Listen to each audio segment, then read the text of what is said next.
Bienvenue. Aujourd'hui, on plonge dans un texte qui est à la fois très court et complètement déroutant. Ah oui, déroutant, c'est le mot juste. Quelques versets à peine dans le livre de Josué, dans l'Ancien Testament. On va essayer de décortiquer ce qui est peut-être l'une des stratégies militaires les plus étranges jamais écrites. C'est ça. On est face au récit de la prise de Jéricho, une forteresse réputée imprenable, quoi. Mais quand on lit les instructions, il n'y a rien de ce qu'on attend. Rien du tout. Pas de plan pour des béliers, des tours de siège. Non. À la place, on trouve un plan basé sur des marches silencieuses, des trompettes et un cri. Exactement. C'est ça qui est si captivant. On s'attend à de la force brute, à de l'ingénierie de siège, et on se retrouve avec une sorte de chorégraphie sacrée qui dure 7 jours. C'est une chorégraphie, oui. La question est donc, comment est-ce qu'une armée est censée faire tomber des murs de pierre juste en marchant et en criant? C'est ce qu'on va essayer de comprendre. Et je pense que c'est la bonne approche, parce que chaque détail, chaque mot choisi dans ce texte semble avoir un poids qui va bien au-delà de la simple tactique, tu vois. On a affaire à une stratégie qui se joue sur plusieurs niveaux à la fois. Psychologique pour l'ennemi, spirituel pour les troupes, et seulement à la toute fin, physique. Alors, commençons par le tout début, le verset 2. C'est vraiment le coup d'envoi de toute l'opération. Oui, L'Éternel dit à Josué, « Vois, je livre entre tes mains Jéricho et son roi, ses vaillants soldats. » Il y a quelque chose de bizarre dans la formulation, non ? comment ça? Il ne dit pas « je vais te la livrer » ou « je promets de le faire ». C'est au présent, comme si c'était déjà fait. Ah mais tu mets le doigt sur le point de départ fondamental de toute la stratégie. C'est pas un détail de grammaire, ça. C'est le socle psychologique de l'action. D'accord. En utilisant le présent, le texte ne présente pas la victoire comme un objectif futur à atteindre, mais comme une réalité déjà actée. C'est déjà là. Voilà. La mission de Josué et de son armée, du coup, c'est plus de se battre pour obtenir la victoire, c'est d'exécuter un protocole pour manifester une victoire qui est déjà acquise. Attends, ça change complètement la perspective. Ah bah oui. Le doute n'est plus vraiment une option, en fait. Si ton commandant suprême te dit « c'est déjà gagné », voilà juste ce que vous devez faire. La peur de l'échec doit diminuer drastiquement. C'est ça. Mais comment un chef militaire arrive à faire passer ce niveau de certitude à des milliers de soldats qui, eux, voient des murs bien réels, bien terrifiants en face d'eux? C'est tout le défi du leadership de Josué, ça. Sa première tâche, c'est pas de planifier une attaque, c'est de transmettre cette conviction. Et toute l'opération qui suit, en fait, c'est un test de cette foi initiale. D'accord, je vois. Chaque action, aussi absurde qu'elle soit d'un point de vue militaire classique, devient un acte d'obéissance qui renforce cette certitude collective. Le doute individuel, il est dissous dans la discipline du groupe. La première instruction n'est pas chargée, mais écoutez et faites confiance. C'est un renversement total de la logique de guerre. Et ça nous amène directement à ces actions que tu qualifies d'absurdes. Les instructions pour les 6 premiers jours. Le verset 3 dit en substance « Faites le tour de la ville 1 fois par jour pendant 6 jours ». J'essaye d'imaginer la scène. C'est surréaliste. Une armée entière, des milliers d'hommes en armes, qui marchent en silence autour d'une ville fortifiée, puis qui rentrent tranquillement au camp. C'est là qu'on voit tout le génie de la guerre psychologique. Il faut se mettre à la place des habitants de Jéricho une minute. Oui, Le premier jour, ils voient arriver cette armée. L'alerte est maximale, ils s'attendent à un assaut. Et non. L'armée fait un tour et s'en va. c'est déroutant. Le deuxième jour, rebelote. Le troisième, pareil. Et le silence, je pense que le silence est l'élément le plus angoissant. Une armée qui ne crie pas, qui ne menace pas, qui se contente de parader, c'est profondément anormal. Ah, mais ça doit être insupportable. Je pense que l'inaction est souvent plus stressante que le combat lui-même. Exactement. T'es sur les remparts, l'adrénaline au maximum, prêt à te défendre, et rien. Juste cette procession silencieuse, méthodique, qui revient chaque jour. Tu attends l'attaque, mais elle ne vient jamais. La tension doit monter en flèche. Qu'est-ce qu'il prépare? C'est quoi ce rituel bizarre? Au bout de quelques jours, la paranoïa doit être totale. C'est précisément l'objectif. Cette routine, elle crée une attente qui est insoutenable et elle ronge le moral. Chaque jour, la question « est-ce qu'ils attaquent aujourd'hui ?» reste sans réponse. C'est une guerre d'usure psychologique. C'est clair. Mais faut pas oublier l'autre côté. Pour les soldats israélites, c'est un test de discipline et de foi absolument extrême. Ah oui, j'imagine. Imagine, t'es un soldat. Ta formation, ton instinct, tout te crie d'attaquer, d'utiliser ta force. Et on te demande de te contenter de marcher. Je me dirais, ok, mais à quoi ça rime? On perd notre temps, on devrait construire des échelles, des béliers. Ça va à l'encontre de tout ce qu'on apprend à la guerre. C'est un test de patience monumental. Mais c'est un risque énorme, non? Pendant qu'ils marchent, ils sont une cible relativement facile. Pourquoi Jéricho n'a pas juste tenté une sortie pour les attaquer? C'est une excellente question militaire. On peut émettre une hypothèse. L'étrangeté même de l'acte a pu avoir un effet paralysant. Un piège peut-être. Voilà. Une armée qui se comporte de manière aussi prévisible et non agressive, ça peut laisser penser à un piège. S'ils s'exposent autant, c'est qu'ils ont un plan qu'on ne comprend pas. La bizarrerie de la tactique devient sa propre défense en quelque sorte. D'accord. Attaquer, c'est peut-être déclencher ce qu'ils attendent. Ne rien faire, c'est laisser cette tension psychologique s'installer.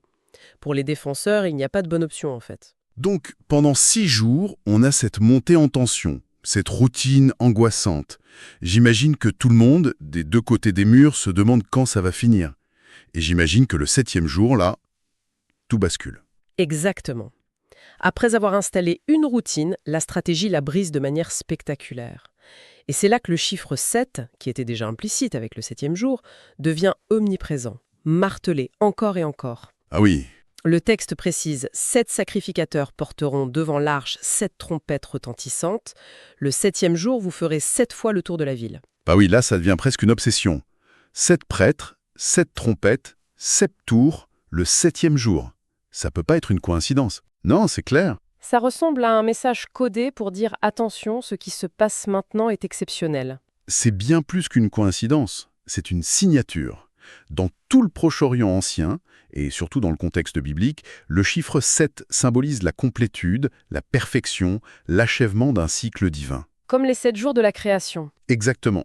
En répétant ce chiffre avec une telle insistance, le texte ancre l'événement dans le domaine du sacré. C'est plus une opération militaire, c'est l'accomplissement d'un rituel divin qui arrive à son terme. D'accord, je vois. Les 6 premiers jours étaient la préparation, et le 7e jour, c'est l'apothéose. Le fait de faire 7 tours au lieu d'un seul, ça doit aussi avoir un effet dévastateur sur ceux qui regardent depuis les remparts. C'est une construction dramatique parfaite. Oui, Une tension lente et linéaire pendant 6 jours, puis une accélération exponentielle. Pour les habitants de Jéricho, l'anxiété doit atteindre son paroxysme. Ils ont vu le même manège 6 fois, et soudain, le 7e jour, ça ne s'arrête pas après le premier tour, ni le deuxième. le modèle est rompu. Le modèle est rompu, et la rupture d'un modèle connu, c'est souvent ce qui génère le plus de panique. Et note bien qui est en tête de cortège. Les sacrificateurs. Ce sont les sacrificateurs avec l'Arche de l'Alliance, qui représente la présence de Dieu. L'armée suit, mais elle n'est qu'une escorte. Le message visuel est clair. La puissance qui mène cette opération, c'est pas celle des épées, mais celle que l'arche symbolise. Tout à fait.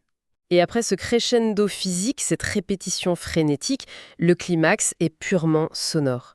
Une fois les 7 tours finis, tout se joue sur le bruit. Oui, est un acte liturgique, une proclamation sacrée.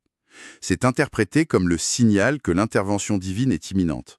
C'est le son d'en haut, si tu veux. D'accord. Donc, les trompettes, c'est pas un signal pour que les humains agissent, mais plutôt l'annonce que Dieu agit. C'est ça.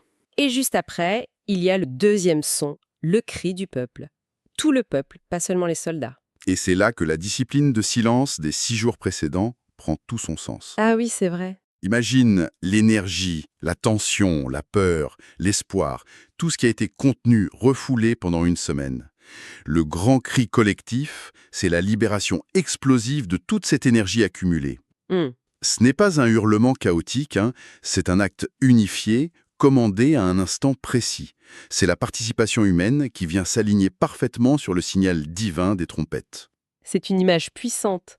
C'est comme si le son humain devait s'unir au son divin pour que le miracle se produise. C'est une excellente lecture. La combinaison de ces deux ondes sonores, l'une sacrée et l'autre populaire, devient l'arme finale.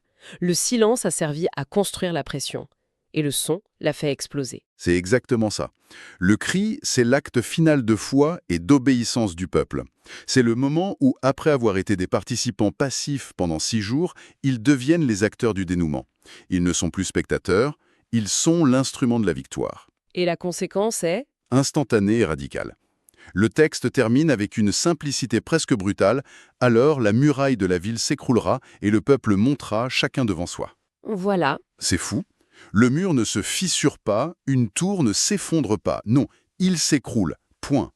Comme un château de cartes. C'est l'accomplissement littéral de la promesse du tout début. La narration présente la chute des murs, non pas comme le résultat d'une résonance acoustique ou d'un tremblement de terre providentiel. Non, mais comme la manifestation physique et inévitable du plan divin. Chaque étape, de la promesse initiale au cri final, était une condition nécessaire. La physique est suspendue au profit d'une autre logique. Et ce petit détail, chacun devant soi, est incroyable. Ah, il est essentiel. Ça implique que le mur ne s'est pas effondré en un seul point, créant une brèche où l'armée devrait s'engouffrer. Non, il s'est affaissé sur tout son périmètre. C'est ça. Ça crée une sorte d'autoroute circulaire vers la ville. L'armée peut avancer en ligne droite, sans goulot d'étranglement. La victoire est totale et immédiate. Absolument.